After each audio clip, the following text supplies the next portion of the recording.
என் நெஞ்சுக்கினிய சொந்தங்களே வணக்கம். சமூக நீதி காவலர் மருத்துவர் ஐயா அவர்களுக்கும் மருத்துவர் அன்புமணி ராமதாஸ் அவர்களுக்கும் மேடையில் அமர்ந்திருக்கும் அனைத்து பெரியவர்களுக்கும் மேடைக்கு கீழே அமர்ந்திருக்கும் அனைத்து பெரியவர்களுக்கும் என் பணிவான வணக்கங்களை தெரிவித்துக் கொள்கின்றேன். நமக்கெல்லாம் இந்த இரவில் ஒளியை கூட்டிக் கொண்டிருக்கும் இந்த சித்திரை முழு நிலவுக்கு என் நன்றி கலந்த வணக்கம்.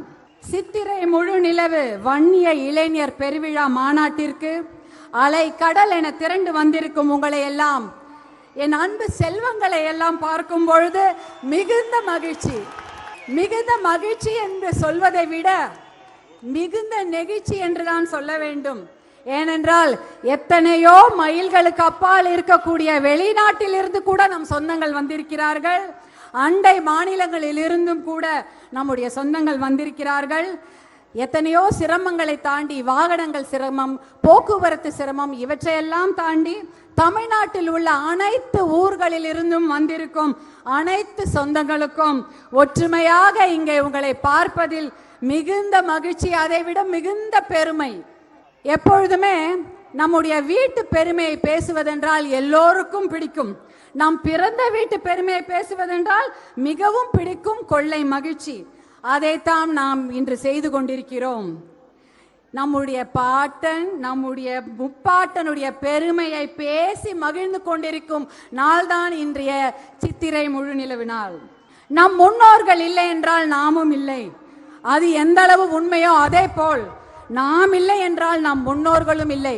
ஏனென்றால் நம் முன்னோர்களின் பெயரை சொல்ல நீங்களும் நாமும் மட்டும்தான் இருக்கிறோம். வேற யாரோ நம் முன்னோர்கள் பெயரையோ, அந்த தியாகிகள் பெயரையோ, அந்த வள்ளல்கள் பெயரையோ, அந்த ராஜாக்களின் பெயரையோ, ராஜாதி ராஜாக்கள் பெயரையோ சொல்லவே மாட்டாங்க. சொல்லவும் தயங்குவாங்க, மறந்தும் போயிடுவாங்க. அந்த முன்னோர்களான ராஜாதி ராஜாக்களுடைய பெயரை சொல்வதற்கு நாம் மட்டும்தான் இருக்கிறோம். அதனால நாம் தான் நம் முன்னோரை இன்னும் கூட நினைவில் வைத்திருக்கிறோம்.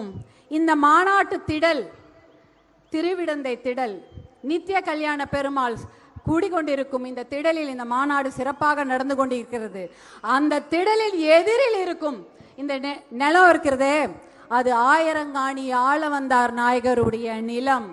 1300 ஏக்கரை கோவிலுக்கும் மக்களுக்கும் தானமாக வழங்கிய ஆயிரங்காணி ஆளவந்தார். அந்த இடத்தில் கடல் நீரை குடிநீராக்கும் திட்டம் ஒன்று நடைபெற்று கொண்டிருக்கிறது நீண்ட காலமாக. சென்னை மக்களுக்கு இந்த திட்டத்தின் மூலமாக தான் நல்ல தண்ணீர் கிடைத்து கொண்டிருக்கிறது. ஆனால் அந்த திட்டத்திற்கு கூட ஆளவந்தார் நாயக்கரின் பெயரை யாருமே வைக்கவே இல்லை. அதை கூட நாம் தான் சொல்ல வேண்டும், நாம் தான் அதை அவர்களுக்கு நினைவுபடுத்த வேண்டும். அதனால்தான் நம் முன்னோர்களின் பெருமையை பேசுவதற்கு உங்களையும் நம்மையும் தவிர வேறு யாரும் இல்லை என்று சொல்கின்றேன். உங்களுக்கு உங்களின் பெருமையை நினைவூட்டவே இந்த மாநாடு. நீங்கள் அனைவரும் நலமாக இருக்க வேண்டும். இங்க வந்திருக்கும் குழந்தைங்க, பெரியவங்க, இளைஞர்கள், இளம் பெண்கள், இளம் சிங்கங்கள், உங்களையெல்லாம் பார்க்கும் பொழுது தோன்றது ஒன்றுதான். மது, போதை, கஞ்சா, குடி, இந்த எந்த பழக்கமும் இல்லாம உடல் நலத்துடன் மன நலத்துடன் நீங்கள் ஆரோக்கியமாக இருக்க வேண்டும். அதற்கு நல்ல படிப்பு வேண்டும். இன்றைய சூழ்நிலையில் படிப்புக்கு நிறைய பணம் இருந்தாதான் படிக்க முடியும். வேலை வாய்ப்பு என்பது மிகவும் கம்மி. நல்ல வேலையும் கிடைப்பதில்லை. அரசு வேலை என்பது இல்லவே இல்லை. புதிய ஆசிரியர்களை நியமிப்பதில்லை. புதிய போக்குவரத்திற்கு காவலர்களை எடுப்பதில்லை. நிறைய விஷயங்களுக்கு ஆள் பற்றாக்குறை அரசு துறையில் இருக்கிறதுனால அரசு வேலை என்பது இல்லை. இதற்காகத்தான் இடஒதுக்கீடு நாம் கேட்டுக்கொண்டிருக்கின்றோம். இந்த நிலைமை நீடிக்க கூடாது. நீங்கள் எல்லாம் நன்றாக படிக்க வேண்டும், நல்ல வேலையில் அமர வேண்டும், சுய தொழில் செய்ய வேண்டும். ஏதாவது ஒரு படிப்பையும் மீறி ஒரு தனித்திறமைகளை வளர்த்து கொள்ள வேண்டும். முனைப்புடன் செயல்பட்டால் கண்டிப்பாக நல்ல எதிர்காலம் இருக்கின்றது. உங்களை எல்லாம் பார்க்கும் பொழுது உங்களையெல்லாம் சிங்க பெண்களே என்று சொல்வதா இல்லை இளஞ்சிங்கங்களே என்று சொல்வதா என்று தெரியவில்லை. இருந்தாலும் என் குழந்தைகளை எப்படி சொல்வேனோ அதே போலதான் சொல்கிறேன். என் அன்பு செல்வங்களே, என் செல்லங்களே, உங்களுடைய வரலாறை இன்று நீங்கள் பார்த்தீர்கள். நம்முடைய வரலாறை நினைவில் வைத்துக் கொள்ளுங்கள்.